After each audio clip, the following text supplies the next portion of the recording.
Grand principe de la fiscalité. La fiscalité en France ne brille pas par sa simplicité. L'abondance de règles, mais aussi d'exceptions à ces règles, la rendent souvent compliquée à comprendre pour un investisseur particulier. Pourtant, impossible de ne pas s'y intéresser si on veut faire les bons choix de placement. S'il est difficile de prendre en compte toutes les spécificités de la fiscalité de l'épargne, il y a quand même quelques grands principes à connaître pour s'y retrouver, à commencer par les prélèvements sociaux. Tous les revenus, ou presque, sont concernés, ceux issus de salaires, de pensions de retraite, de même que les intérêts ou les gains tirés de placements financiers.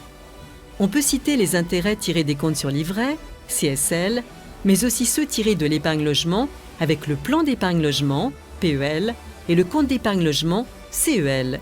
Les gains tirés d'un compte titre ordinaire, CTO, d'un PEA ou d'un PEA-PME n'échappent pas non plus aux prélèvements sociaux. Même chose en ce qui concerne l'assurance vie ou le plan épargne-retraite, PER. Les prélèvements sociaux sont omniprésents dans la fiscalité française car ils financent une partie de la sécurité sociale, des retraites et du revenu de solidarité active, RSA. Depuis le 1er janvier 2018, les prélèvements sociaux sur les revenus et produits d'épargne affichent un taux de 17,2%. Seuls quelques rares produits y échappent encore. Il s'agit de l'épargne réglementée, livret A, livret de développement durable et solidaire, LDDS, et livret d'épargne populaire, LEP. L'autre spécificité fiscale à connaître, c'est bien sûr le prélèvement forfaitaire unique, PFU, apparu en 2018.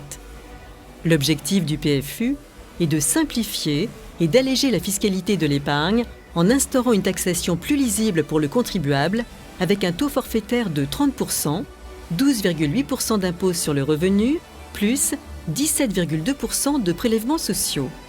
À noter que le contribuable peut choisir d'opter pour une taxation barème progressive de l'impôt sur le revenu lors de sa déclaration de revenus.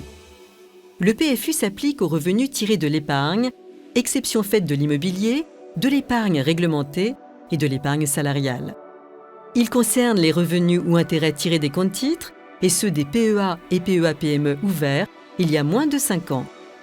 L'épargne logement, PEL et CEL entrent également dans le champ d'application du PFU, mais pour les comptes et plans ouverts depuis le 1er janvier 2018 ou avant 2006.